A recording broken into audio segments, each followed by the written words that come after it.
Bonjour à vous, Emmanuel Ayache, expert international en Krav Maga et directeur de KMG France. Dans cette vidéo, j'aimerais aborder avec vous la différence entre une attaque au couteau et une menace au couteau.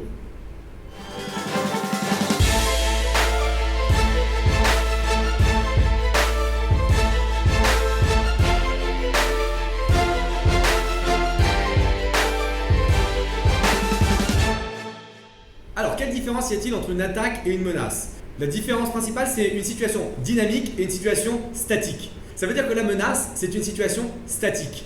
L'arme ne bouge pas. Okay? Ça veut dire que la personne qui est en face de vous, l'attaquant, veut quelque chose de vous. Il n'a pas envie de vous tuer, ou en tout cas, il n'a pas envie de vous tuer maintenant. Il veut peut-être vous racketter, il veut vous demander votre téléphone portable, il veut vous demander votre portefeuille, il veut vous demander d'être statique pendant que quelqu'un d'autre fait autre chose. Mais en tout cas, il n'y a pas de danger de mort imminente. Encore une fois, ça ne veut pas dire que la situation ne va pas s'empirer ou devenir plus complexe, mais ça veut dire que pour l'instant, à ce moment précis dans le temps, la personne qui est en face ne veut pas vous tuer. Et les menaces, c'est un vaste sujet, c'est-à-dire qu'il y a énormément de techniques que le Krav Maga propose. S'il y a une situation au couteau, on peut traiter les problématiques de menaces de face, c'est-à-dire que la personne arrive, sort son couteau et demande « donne-moi ton portefeuille, donne-moi tes clés de voiture, etc. » Ou alors « ne bouge pas, toi ouvre la maison, etc. » Donc on peut avoir ce genre de situation. Bien sûr, ça peut être aussi des situations plus dangereuses s'il est un peu plus proche de moi.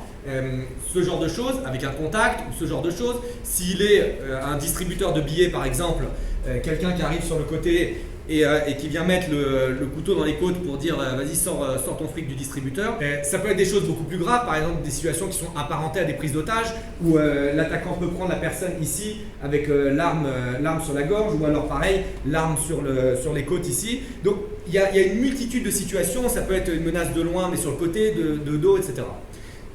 Il faut bien comprendre encore une fois qu'il n'y a pas d'urgence, ça veut dire que vous pouvez aborder le problème avec de la tactique ou vous pouvez aborder le problème avec du Krav Maga directement.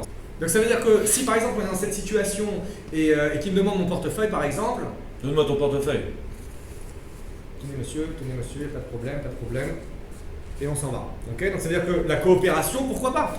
Si le fait de donner mon portefeuille, ça peut me permettre de sauver ma vie, on est complètement dans le Krav Maga. Donc, par contre, bien évidemment, il faut que je fasse attention à ce que je fais.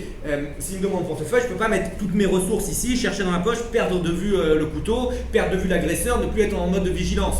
Donc on enseigne aussi la façon de coopérer, la façon de donner son portefeuille, la façon de se soumettre entre guillemets pour que l'attaquant sorte vainqueur et glorieux de l'attaque et que moi je puisse avoir la vie sauve. Et donc du coup lui donner. On peut aussi utiliser de la tactique pour faire croire à l'attaquant qu'on va coopérer et après utiliser le Krav Maga par exemple. Donne-moi ton portefeuille. Oui, pas de problème. Tiens. Donc dans cette technique, on va utiliser le portefeuille avec un peu de monnaie dedans pour créer une perturbation au niveau de l'attaquant, ce qui va pouvoir nous donner une opportunité de frapper et d'attaquer par exemple. On peut aussi décider d'utiliser le Krav Maga dès le début. C'est vous qui déciderez dans quelle situation vous voulez faire quoi.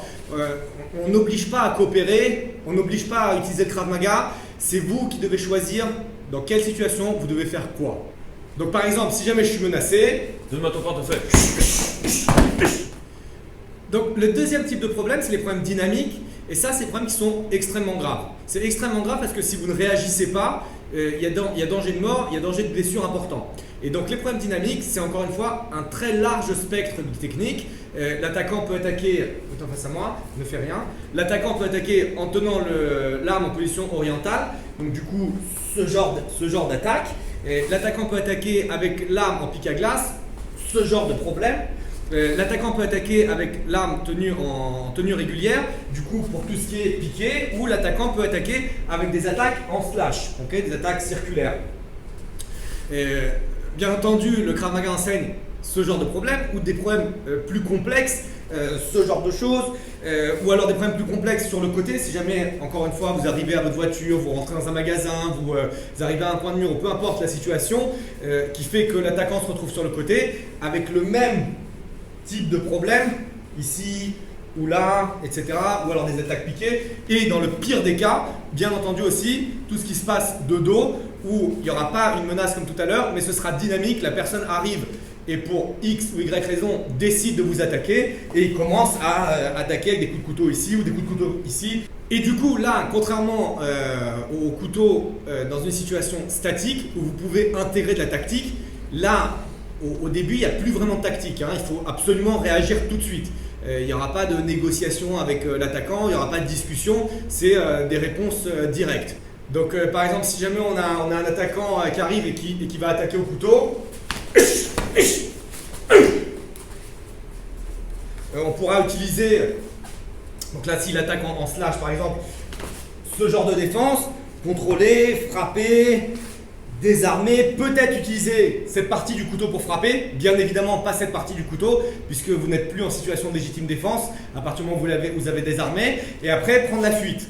C'est aussi possible que sur le premier mouvement, vous ayez été surpris, okay, puisque vous ne saviez pas qu'il allait vous attaquer, donc du coup peut-être votre corps vous a donné une situation de réponse de fuite, une réponse d'urgence, une réponse de surprise, une réponse défsive.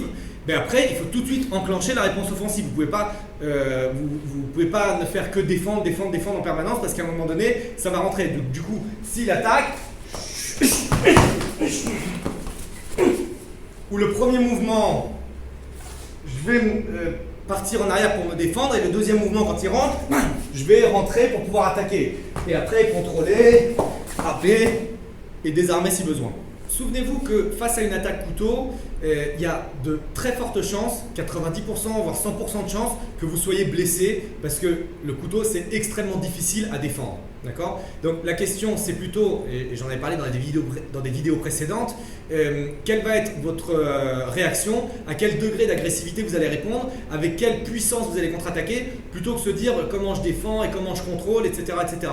Le couteau c'est une arme qui est terrible, c'est une arme qui va très vite, il y a des spécialistes de couteau qui vont pouvoir vous couper 5 fois en une seconde. Donc du coup, concentrez-vous sur des mouvements naturels pour répondre. Okay, simplement, s'il m'attaque ici, mettre mon bras en opposition. S'il m'attaque ici, mettre mon bras en opposition. Défendre de façon naturelle et contre-attaquer de façon puissante. Si jamais je défends ici fort, mais que je contre-attaque pas derrière, il va passer en dessous, il va repasser, il va m'attraper, etc. Si jamais il m'attaque et je frappe, approche un tout petit peu, de façon très puissante dans sa gorge au même moment, ça va régler le problème, ça va changer la dynamique de l'attaque. Donc face à une attaque au couteau, je vous rappelle, soyez extrêmement agressif, extrêmement offensif, travaillez sur les zones sensibles du corps humain, la gorge, les yeux, les parties génitales, et à la moindre opportunité de fuir, fuyez, partez, prenez la fuite. À la moindre opportunité d'utiliser l'environnement, une chaise, une table, un bâton, quoi que ce soit, utilisez-le, agrandissez les distances et n'hésitez pas à créer des dégâts importants. C'est principalement les deux problèmes qui peuvent vous arriver avec un couteau. Retenez les problèmes dynamiques, les problèmes statiques. Retenez surtout que lorsque le problème est dynamique, il faut absolument réagir, il faut réagir fort. Vous pouvez réagir en frappant, vous pouvez réagir en fuyant, mais réagissez, faites quelque chose. Et que lorsque le problème est un problème statique, vous avez un peu plus de temps au niveau du cerveau pour pouvoir réfléchir, pour pouvoir coopérer, pour pouvoir communiquer avec la personne qui est en face de vous, pour essayer d'éviter le conflit. Voilà, j'espère que cette vidéo vous a plu. N'hésitez pas à commenter dans la zone de commentaires située sous cette vidéo, à partager la vidéo, à liker cette vidéo. Et je vous retrouve lundi prochain à 21 h pour une autre vidéo du lundi. Merci, au revoir.